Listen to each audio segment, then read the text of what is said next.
Hi everybody, and welcome back to Tales of Wanderlust. I'm Cass, this is Jasper, and if you want to see how we set up the 4Runner for some truck camping, stay tuned.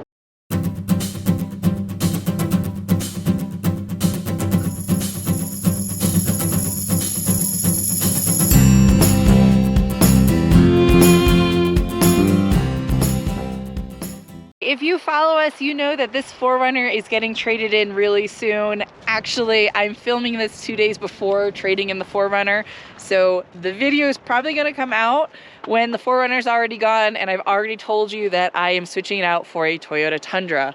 But Jasper and I used to camp in the back of this all the time. Napoleon would actually come with us as well. So before I sell the 4Runner, I want to show you how I had it set up for camping. When I first hit the road, I stayed in Airbnbs for about 8 months. And I would stay in the Airbnbs during the work week. So I had reliable internet, a comfortable place to work, and then on the weekends or when I took vacation, I would sleep and live out of the back of the 4Runner.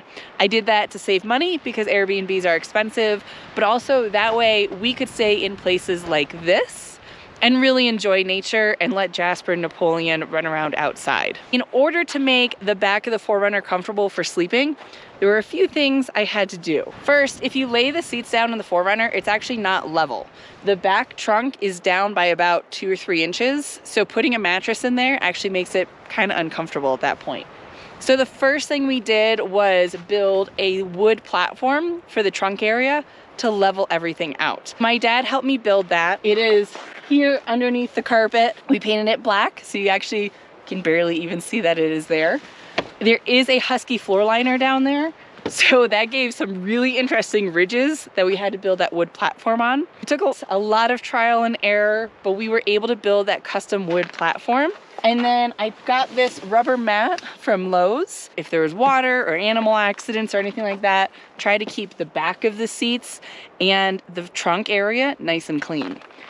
Once I had that area nice and level and then the mat down, this is a memory foam mattress right off of Amazon. It is a folding mattress. I took off one of the sections and then I put a waterproof cover over it. So that way, no matter how muddy we were crawling into bed at night, the mattress was always protected. Then for me, I kind of wanted to feel comfortable and at home in here and not just have a sleeping bag. So this is a black sheet that I threw over top of the waterproof cover, and that kind of blends it all in. It makes it all work.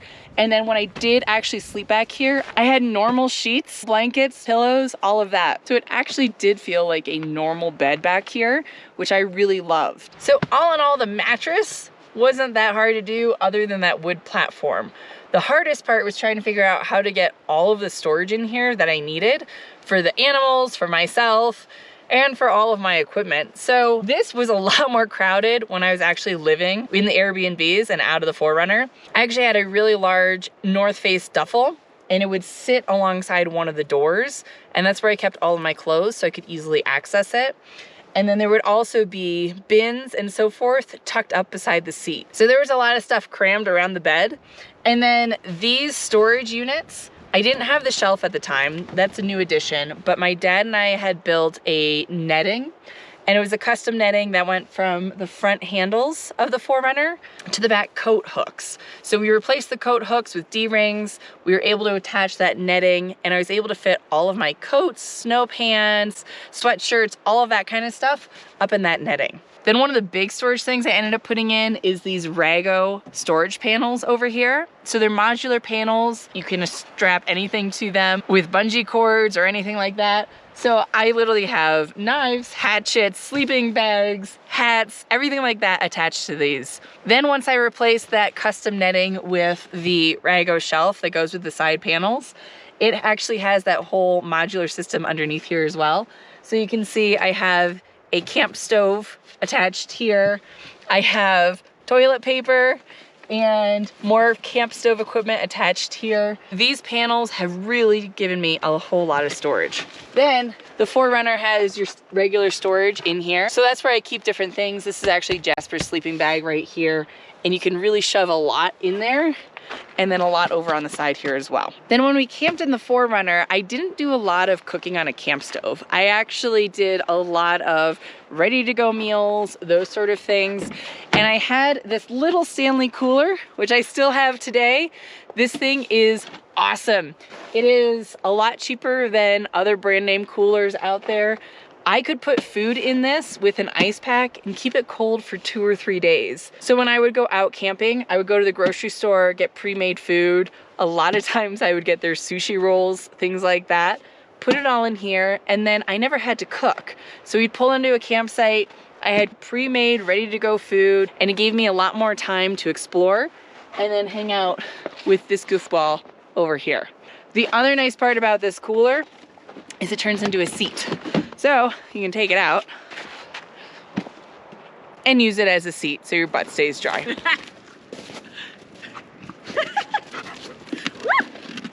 Make sure it's on level ground, otherwise you might go flying. So while Jasper sits down here and eats some snow, let's talk about hitch cargo carriers. So I did have 2 different types. I started with your regular flat hitch cargo carrier that you can get at Lowe's. I would put just plastic bins on that, strap them down, but it's not secure, it doesn't lock. So when I would drive through cities, park, go do different things, it would have been really easy for somebody to just come, take my stuff and go. And I had all of my work equipment, all of my supplies, gear, all of that stuff on the hitch. Basically half of everything I owned was not secure. So I ended up getting a Stowaway cargo carrier, which is a big, huge cargo carrier for the back, but it is locking.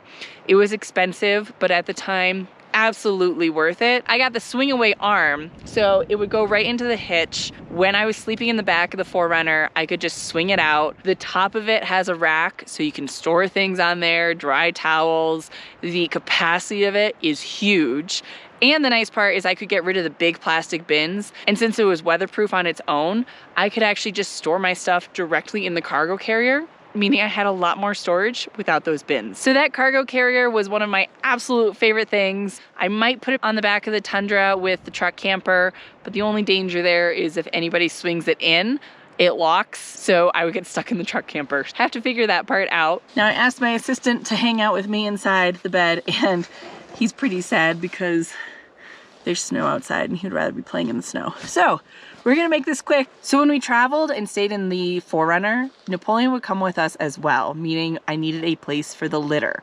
So the litter actually went up in the front at the foot area of the passenger seat. That meant that the cooler would go here, which is where Jasper's paws are, and it was all part of the duffel and everything packed in here. So even with all of that gear packed in on the side, I could have my one regular pillow. So surprisingly, we all actually slept very well in the back of the 4Runner. In terms of weather conditions, I've slept in here from really hot, humid summers through cold winters. The hot, humid summer was probably the most miserable out of all the weather conditions.